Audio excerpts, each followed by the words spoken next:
we have a heavy rain event in the city of Aransas Pass, we face a lot of challenges. One of those being we're very flat. Our highest elevation is 23 feet all the way down to sea level. So there's not a lot of natural flow to the water to start with. To impede it even further, we have our earthen berm, which has been designed to protect us from storm surge. Unfortunately, it holds water in. There's no natural outflows from the berm to get the water into the bays. So we have 3 pump stations that we direct all of our water. We take the best advantage we can of the natural flow to those areas, but once it gets there, then we depend on several pumps to pump that water from behind the berm and put it into the bay.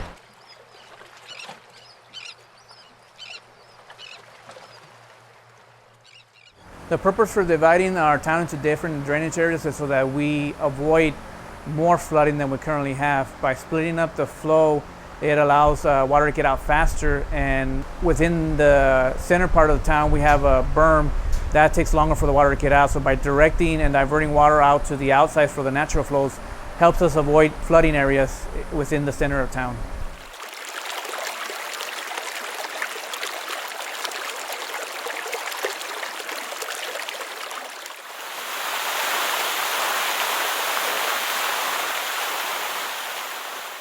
By drainage area number 1 goes to a natural outflow out by the Aquatic Center down Johnson Street. It begins from Avenue A and it runs all the way down to the Aquatic Center. And then the northern and southern boundaries are the Johnson Avenue, and it runs south to our border of the city limits with Ingleside.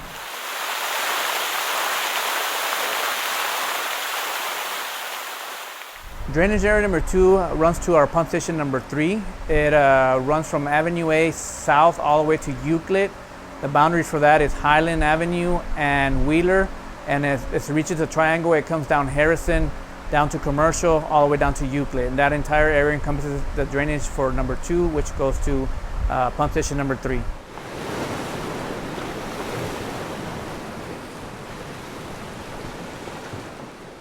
Drainage area number 2 comes to the pump stations for the reason that our natural berm impedes the water from getting out on its own. The pumps are there to make sure to pump the water outside the levee through the levee itself to drain the water from that side of town.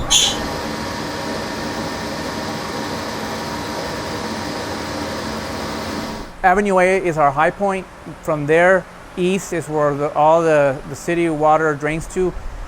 West of Avenue A, all that goes to McCampbell Sluice, and that's all natural flow. The majority of the city, unfortunately, is on the east side of that, so it all drains towards our levee. The pump stations are used to push that water out underneath that levee so it can get out into the bay on its own without having to go through natural outflow, since there's no way for it to do so.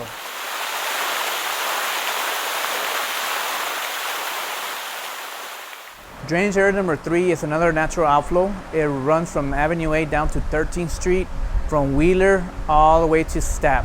It runs down Cleveland Boulevard from the triangle, and it drains the entire north side into an open ditch that we call King Ditch. That goes underneath the railroad tracks and outflows straight into the bay.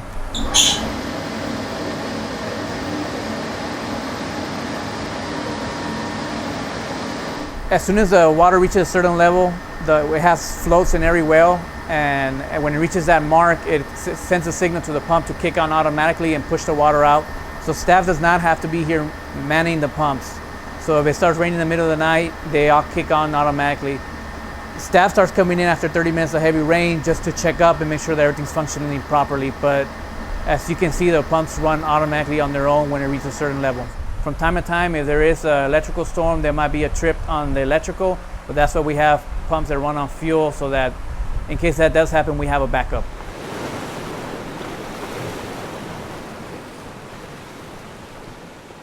Pump station number 1 runs on fuel, and that one is the only one that has to be kicked on manually. We're looking at replacing that pump station, since it's one of the oldest ones we have, and upgrading it so that it has a flow system that kicks on automatically. We're also looking currently to try to put our systems on a SCADA that we can manage through laptops and iPads and phones, so we can manage from anywhere we are.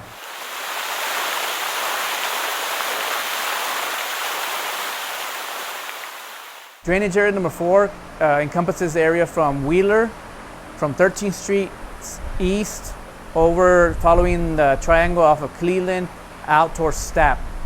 That whole area drains to pump station number 1 on Maddox. Once again, the pump there is used to push water underneath the levee out to the bay. And this is done so because there's no natural outflow because of the impedance of flow through the levee.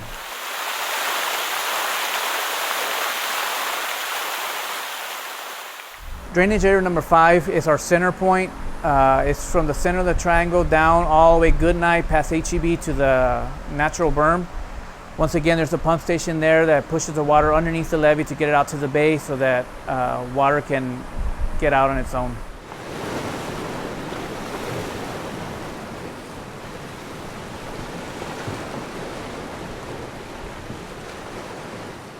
We had a hurricane in this area in 1916, followed by another one in 1919.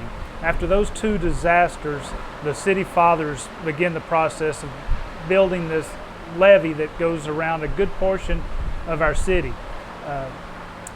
That was nearly 100 years ago. During that 100 years, there's been a lot more development. About 6 years ago, the city really started looking hard at this situation and how to prevent the interior flooding that's caused by heavy rains that our levee holds. Along that same time, FEMA started drawing new maps. They came and looked at our levee and they did decertify it. It's no longer considered a levee. We call it our earthen berm.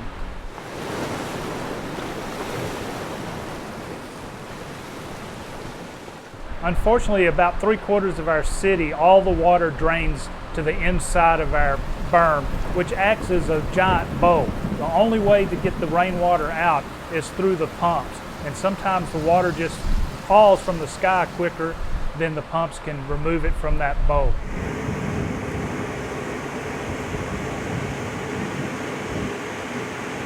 You definitely have to look at where you live, the conditions there. Check with your insurance agent. Make sure that you have sufficient insurance coverage for any possible disaster, because the key to recovery is many times that insurance to help you rebuild.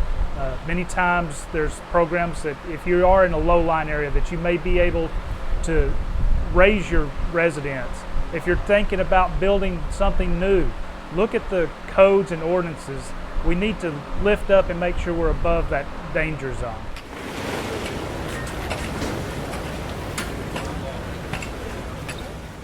One thing citizens can do to help us all out is make sure that there's no trash or obstructions over any drains, gutters, anything like that. Please don't open your private sewer clean out to try to drain water from your area, because what will happen, that will go down the sewer system and may actually come up in somebody else's home.